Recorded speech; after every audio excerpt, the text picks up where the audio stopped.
All right, hello. So today we are going to talk about how poker actually helps you make more money in business. So we're going to wait for a lot of people. We're going to wait for a couple people to come in. So I've been doing these lives, and the cool thing about these lives is they stick around on YouTube, right? And our goal is to simulcast to different channels at the same time. So whether it's YouTube, Facebook, Twitch, we want to hit all of those, right? But right now I'm just kind of doing these on mobile just to kind of get the engine going.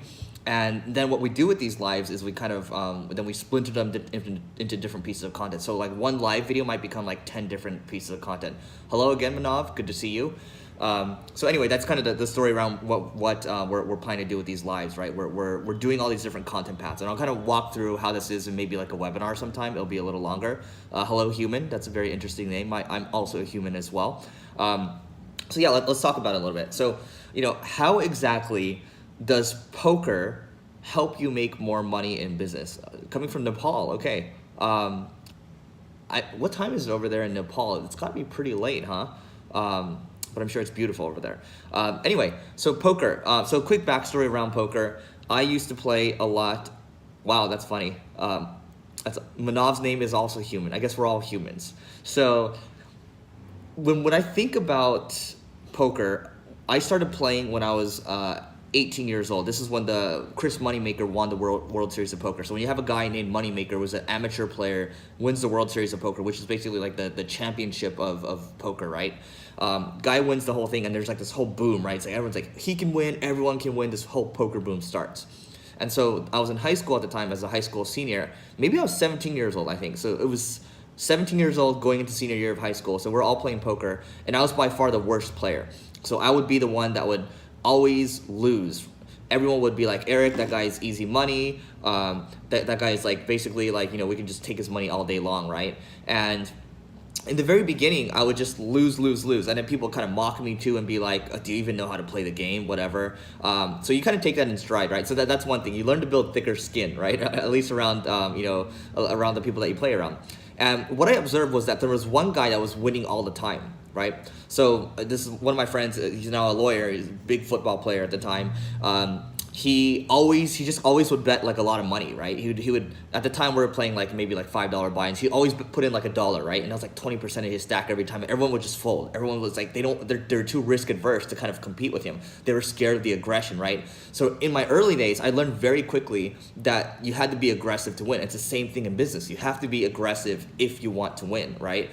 Because if you don't keep the pressure on, somebody else is going to come in and take your money. Because if you're not putting the pressure on, somebody else is, right? There's always someone out there that's smarter than you, working harder than you out there. I'm not saying you need to hustle 24/7. I'm just saying you need to be mindful of that, and you got to be aware. I'm not saying, and by the way, I'm not also saying like you got to look at your competitors all the time. You got to focus on yourself, right? So that's the other thing.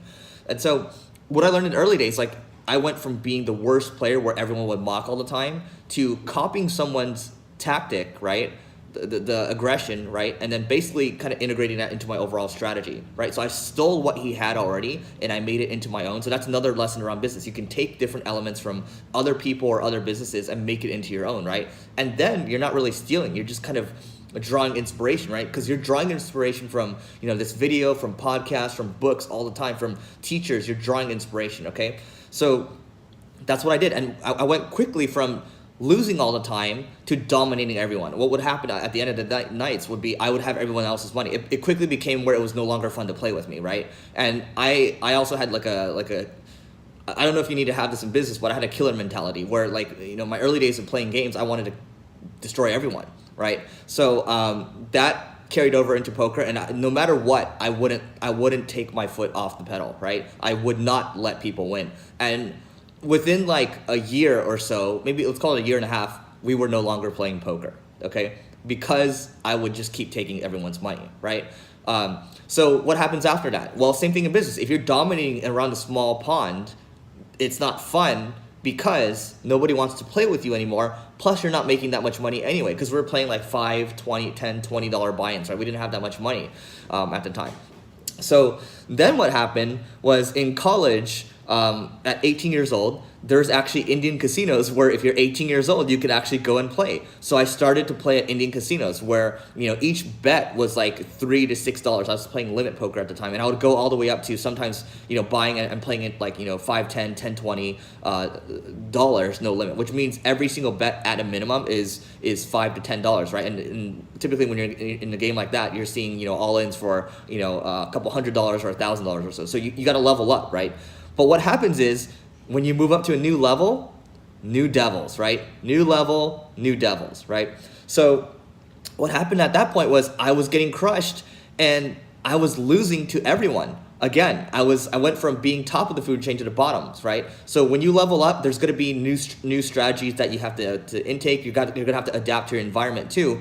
And what you learn around poker as well is that when you're playing with other people, you have to keep your cool, because it doesn't matter in poker. If you bring your A game every single day, you can still lose for weeks, months at a time, and sometimes even like over a year at a time. It doesn't matter how good you are. We've all had swings like that. You're basically playing the math at the end of the day, right? And also at the poker table, you're drawing information. You're looking at everyone around the table, okay? And you're looking at kind of what their behaviors are, how they've been performing. Because even if someone's acting really calm, if they've been losing the whole time, chances are they're a little rattled inside, right? It's really hard to control emotions. You got to learn how to control emotions. So what poker then teaches you is that you basically become much more resilient.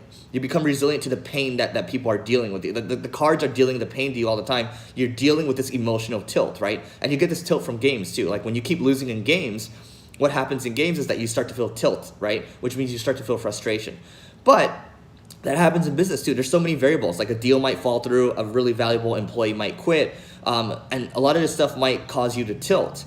And in poker, it teaches you to deal with tilt. It teaches you to be more resilient. And that's why I think that's really powerful. Because in business, in life, you got to be really resilient, right? And that's why I might get emotional sometimes, but I don't really get stressed. I just kind of keep going.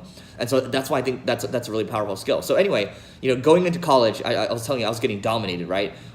You also got to learn one more thing, bankroll management. You got to learn to play within your means. Because if you're not playing within your means, things could fall apart quickly. So even though I was dominating in high school, at a new level, I was basically losing money, and this is basically money that was given to me to kind of pay for food and college, and basically I was being irresponsible. I was using that money to play poker instead, and I would lose the money, and sometimes my friends and I, we would play, and then we would actually go, we would leave all empty-handed. We would literally have no more money in our pockets, and then in our car, the little coin tray, we would actually have some quarters left. We'd maybe have like $2 or $3 in quarters, right? And we would actually go to like Wendy's or Carl's Jr., and then we would buy those like 50 cents or like dollar hamburgers, and we would kind of split the hamburgers on the way back driving to college, right? And then this would be at 3 or 4 a.m. We'd feel really dejected. We'd eat like half a sandwich each or half a hamburger, and we'd go to bed, right? So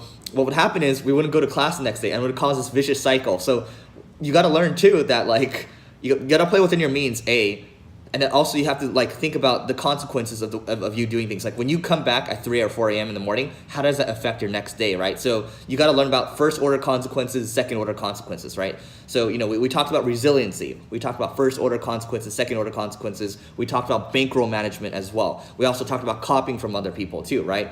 We talked about getting information from around you, drawing inspiration from people, and there are going to be people that will come after you, that will start talking at you, and there's going to be those people in life for no reason at all, other than their own insecurities. They're going to start talking at you. I especially saw like whenever I played poker and maybe there was a woman sitting at the table. Usually it's a man's game, right?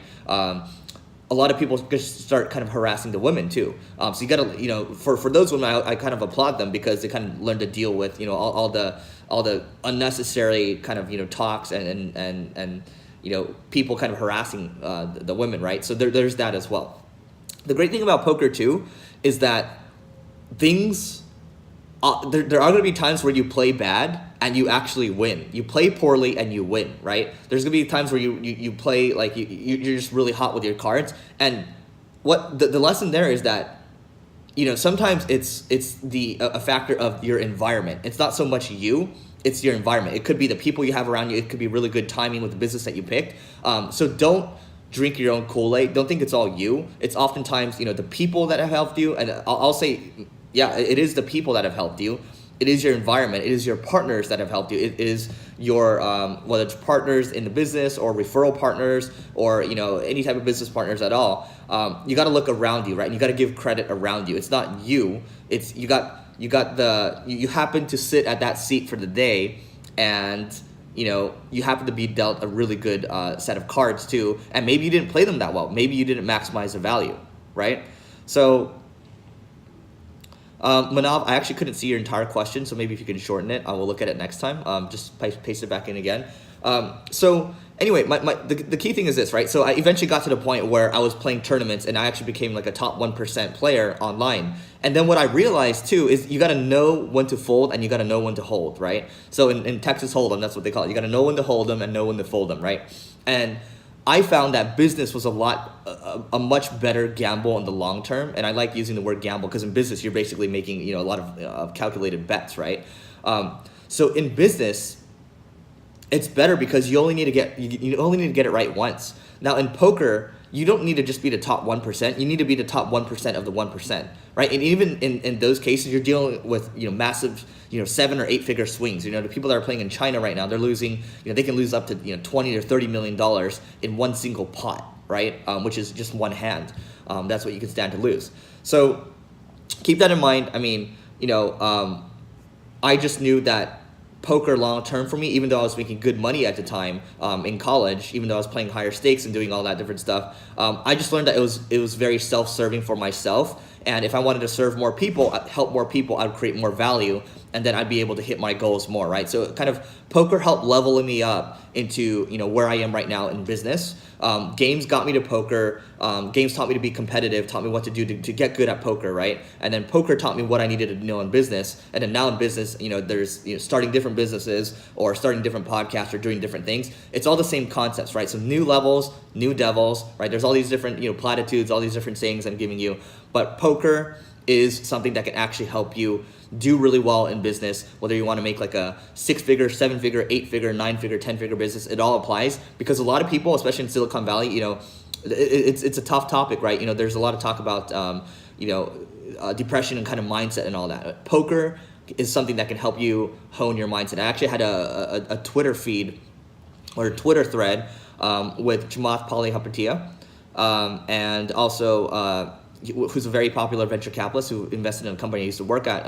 His venture firm's called Social Capital. Manav, I would say play a little poker, but don't become addicted to it, right? I think you still continue to focus on being, good at marketing, good at business. I think a little poker goes a long way. But in that Twitter thread, basically, someone said, something about how resilience is super important, right? And I responded, I was like, this is why I advocate most entrepreneurs, trying to play or marketers playing poker. And then someone else commented back on me, Heaton Shaw, and he said, while you're playing poker, I'm playing business, right? And so what I did was like, you give me a smart ass answer, I'm going to give you a smart ass reply. And I'm also going to pull in, 2 very popular venture capitalists who are very successful that actually play big, home games with venture capitalists or other entrepreneurs in Silicon Valley, right?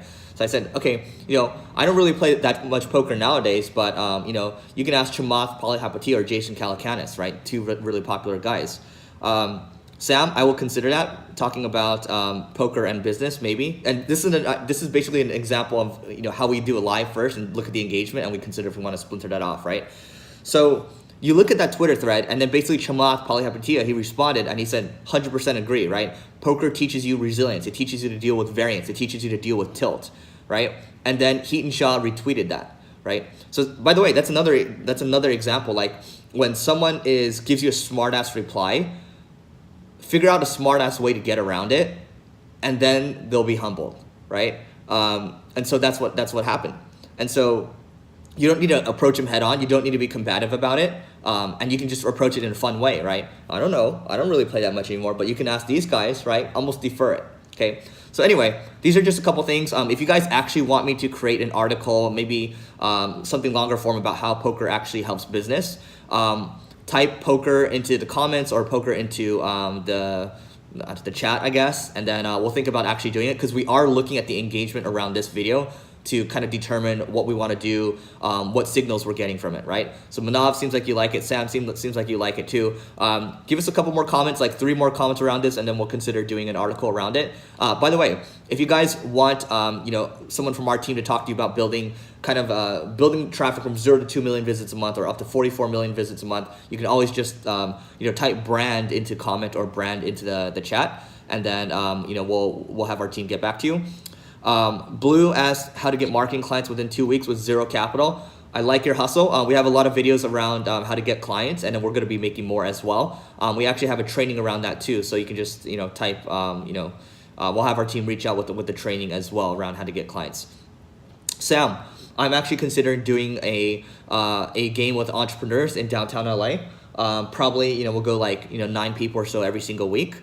Manav, absolutely, you can type brand as well. Just type the word, one single word, brand. I do recommend, guys, if you are going to play poker, if you have a business already, or if you're like a marketing leader or whatever, get a group of like-minded people together and just talk business, talk marketing when you're playing poker, right? It's a friendly game. You don't have to lose a lot of money, right? Just maybe the buy-in is $20 or whatever is relevant, like the equivalent of eating 4 nice meals, right? You can just do that.